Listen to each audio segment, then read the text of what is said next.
welcome to a special edition of our program, Our Guest. Today we have a special guest who is a lawyer and a student activist and a politician. He is Barrister Abubakar Yesufu. Barrister Abubakar Yesufu was the former president, Student Union Government, University of Benin.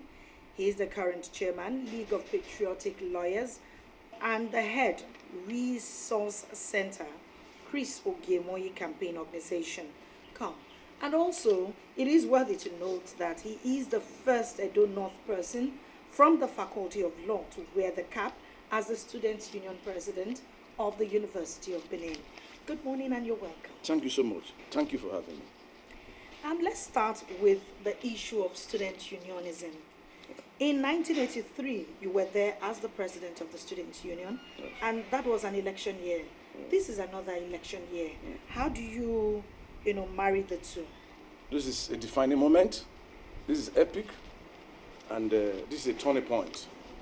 I think it's historic that I was the president of Student Union when we had the last democratic election before the military interregnum.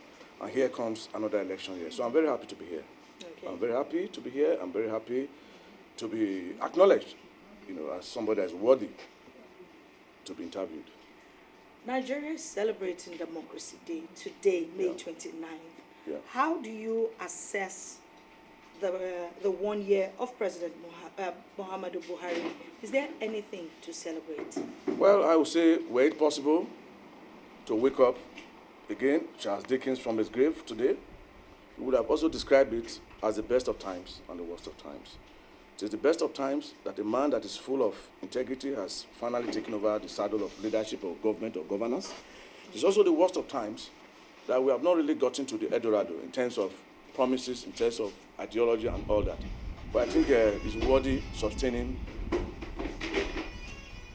the help he got in realizing the presidency and all that. So it's the best of times and it's the worst of times. Okay, 6 months before the expiration of the present administration by Comrade Adams Oshiomhole, what is your assessment of the administration? Yeah, for the avoidance of doubt, I wish to say that Comrade Adams Oshiomhole is a very courageous leader. And he has tried, in no small measure, in planting the seed of development, the seed of progressivism in the fertile soil of Edo. And we're trying to assist him to finish well. I was in Benin sometime when he had a conference, so to say, or a town hall meeting, and he described it as finishing well. So it is part of finishing well to assist the comrade governor get a befitting successor. If somebody is going to take over for him, that person should not only be capable, he should be able to sustain victory in the coming election of September. Okay, you're already talking about someone who is capable and someone who will be there. Yeah. Looking at the aspirants both in PDP and in APC, you will agree with me that the comrades' shoes are very big. Yeah. Do you see anyone who fits into those shoes?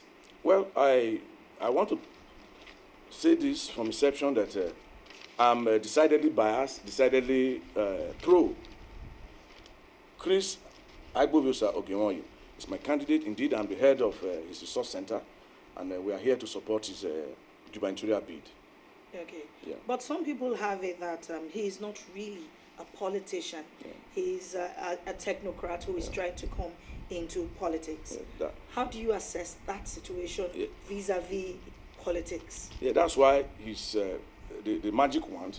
He's the talisman that APC really requires to defeat the opposition come September. Ogemoyi, like you will realize, is not a politician, so to say. But like everybody is a politician. Aristotle says everybody that is not able to identify with a political group is either above or below humanity. It's either a god or a beast. So Ogemoyi has been profusely involved in a pro-people's program. I've known him right from inception, right from my University of Benin days, University of Benin Student Union days. And he has been a pro-people, pro-students, and pro the downtrodden. So that's why if you go to Chris Ogemoyi's campaign headquarters, you will not only see people that are campaigning for him, the people that are very manifest, people that you will really see they are volunteers. These are people that have passed through his heart, and they are really endeared to him, and they're interested in ensuring that he wins the candidacy. And like somebody once asked me, why are you profusely pro Okinwoyi? I said, no other thing other than, I suppose him virtuous, I know him noble, a fresh and stainless man, in voices well divulged, that's well spoken of by people, and in dimension, a gracious person. I think if such a man is given the mantle of leadership come September, he will no doubt bring his experience, 34 years in NNPC, and a very, very profound record, a record that has no stain, banner without stain, so to say. He will realize the objective, be able to take over from Oshomole. Oshomole has done very well, and there's a need to assist him finish very well. Chris Okinwoyi was formerly of the People's Democratic Party. Yeah. Now he's an APC aspirant, and that is what some of the critics have against him. Yeah. How do you marry that situation? Well, I think those who are of that opinion, they are very uninformed or ill-informed, so to say. APC is virtually a new party. Even Buhari is new to APC. Tinubu is new to APC. Amiable Comrade Oshomole is also new to APC. One thing that is very, very profound about Okinwoyi is that you discover that he joined APC when Jonathan was the president. So it requires a lot of courage, a very courageous thing, to really imbibe the ideology of APC when the then president, Jonathan, was holding sway in Abuja. So I don't think everybody is new to APC. Fashola is new to APC, Tinubu is new to APC, Buhari is new to APC, my amiable governor is new to APC. So it's not a new thing. APC is a new party altogether. Okay. You have talked about ideology of Chris Okinwoyi. Yeah. Can you break it down and bring it to the level of the people? What are these ideologies that attracted you to Chris Okinwoyi? Let me summarize it so that it will be very subtle to the man on the street. I've told you we believe in the Okinwoyi's campaign organization, in this five-finger philosophy, so to say. Social regeneration, economic determinism, mental emancipation, political resentment, and even spiritual balance. And all these things is based on what the people want. Okay. So you will discover, let us take economic determinism. You will discover that our economy is dwindling. Our reliance on the monolithic crude oil is failing. So we are coming back home to reintegrate, to re-energize what we get here. And you discover that what the emphasis here is on the IGR, internally generated revenue. But I tell you something that we are going to pursue that, but we're going to do taxation with a human face. Take something like the IGR. Nobody's going to chase any cat pusher on the streets of Ring Road or Akpakpava. We're going to ensure that these people are well documented. There's going to be a census, and we're going to encourage these people to go into cooperatives. So that apart from really getting the real revenue that accrues to Edo, things like making the tax collectors billionaires or millionaires will not form any point of reference in Okinwoyi's campaign. We are not going to rely on gadabouts and intellectual boogabouts to be our tax collectors. So it's going to be a concretized thing, and you're going to see that this giving taxation a human face is going to make people even be more profuse in paying their taxes. And indeed, every year there's going to be an audit committee showing the people that what we have done. Don't forget, taxation is a very sensitive thing. It has led to crises all over. Either the Warri riot of 1927, the Seyin riot of 1918, or Ba Women riot of 1929. If not well handled, could snowball into a very massive crisis. Okinwoyi is coming from the private sector, he's a systematized person, and if you come to, we have invited all other aspirants to come to our campaign headquarters. Okinwoyi's campaign center is not only just a campaign center, it's also a resource center where we demonstrate things that are possible. How do we live without the stipend from Abuja? What is going to happen to the middle class? So at times I laugh when people say, aspirants say, look, I'm going to give jobs to this, I'm going to give jobs to that. It is not the responsibility of any government in an emerging economy like that to provide jobs. Rather, we are going to provide enabling environment for people, investors to come to Edo State and donate. Okay. Not donate, and create employment for people. As we speak, Okinwoyi has the prototype, he has the blueprint, and he has also told the people that per local government is going to establish 2 industries. Don't forget that he has been involved in the private sector, apart from the 34 years in NNPC, in which he excelled, in which his banner was not stained. He has always been there for the people. And suffice it to say that, when I was as a personal, level, there's a man in Canada, a medical doctor, Ogenwoye actually saw him. He was an indigenous student in the University of Benin when I was there. Ogenwoye saw him through school. He paid his school fees. When Shagari, as it then was, introduced a tuition fee, and it was at the verge of being sent away from school. All these people are coming together to ensure that Ogenwoye's campaign team is giving a breather, is giving a space, is giving the momentum. That we are not unmindful of the fact that other aspirants may have the richest men, richest black men in the universe. They may have the patronage of the government that be. So it's going to be a battle between the powerless conscience and the conscienceless power. We represent the powerless conscience. The other group represents the conscienceless power. As you rightly and we are not we are not going to follow them to the regular bank, central bank, Zenith Bank, and what have you. But rather that we are going to go to the central bank of conscience, where we are going to draw profusely from our fixed deposit of goodwill. If you look at the situation, there are rumors that the governor is supporting one candidate. Yes. And that candidate, I think, is not your candidate. Yes. How do you hope to surmount that kind of pressure? Yes. I'll tell you something. Ogenwoye is not just an aspirant, he's also a philosopher. When we heard that rumor now confirmed that he may not have the blessing of the institutions, we were dampened. Ogenwoye strolled in casually. He tapped us. He tapped the Director General, Goldie there. We were looking dampened. We were looking uninterested. He said, "Men of little faith, we intend to change the battleground." I said, "How are you going to change the battleground?" He then gave the allegory of the hawk attacking the snake. When the hawk attacks the snake, it takes it from the ground, and the snake becomes so deconcerted that its ability to deliver venom or spit is reduced.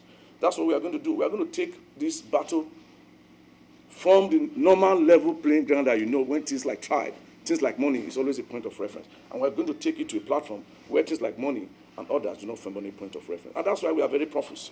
We do not have the money. We know Ogenwoye is aware of what he intends to do. To clothe the naked, feed the hungry, and house even the homeless. These things are very, very basic. So we do not have the monetary acquisition. We do not have that governmental support, but we have the people. We have the desperately poor. We have the orphans. We have, over and above that, the delegates. And one striking thing about this delegate election thing that I've been able to go through the list. Each and every delegate, the list qualification is school set. So they are able to decide. They are going to know the difference between profuse money and those who are geologically committed. So they want to be part of history. It's either you are going to belong to a visible page of history that endures forever, or you are going to belong to the footnote that will soon be consigned to the dustbin of forgotten things. I think they want to belong to the former. I have no doubt in my mind. Back to the issue of Nigeria. Nigeria is at its threshold. Yeah. There are so many problems. In the Niger Delta, we have the Avengers. In the north, we have the Boko Haram. Yeah. We have the increase in the value of Naira and epileptic power supply.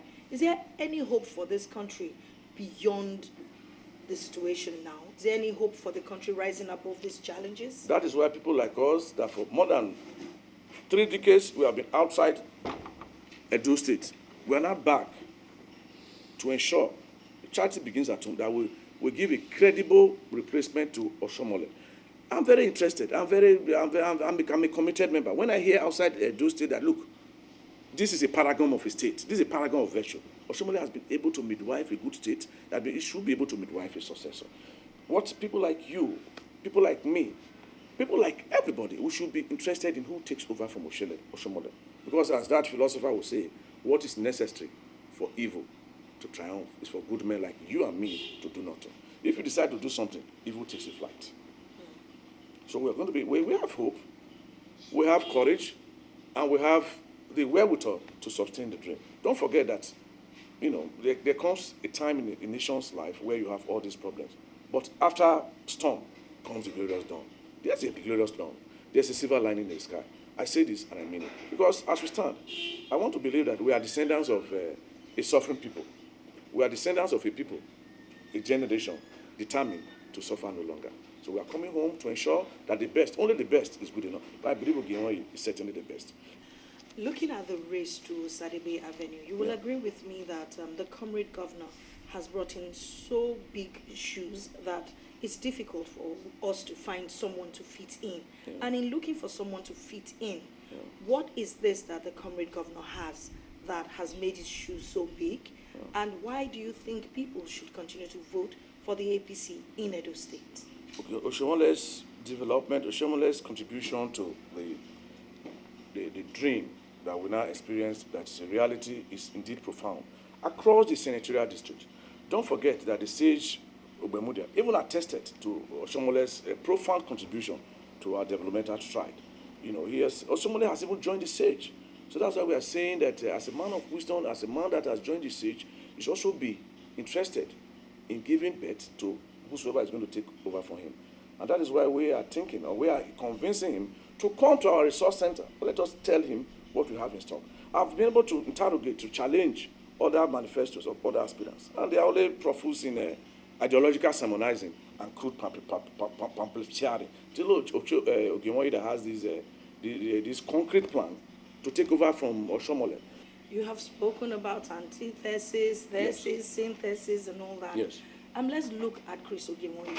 Yeah. What does he have that will make him fit into the shoes of the comrade Okay, governor? let me also explain. Looking Yeah. at the comrade governor's infrastructural development, Yeah. his activities in the health sector, in the education sector, and in infrastructural development in Edo State. Good. Let me also adumbrate. Let me explain what we mean by the thesis and antithesis. Let us take Lagos State as a classic example. You discover that in Lagos State, during the era of Dapo Saromi and Agbala Jobi, Yes. Agbala Jobi was the thesis. Saromi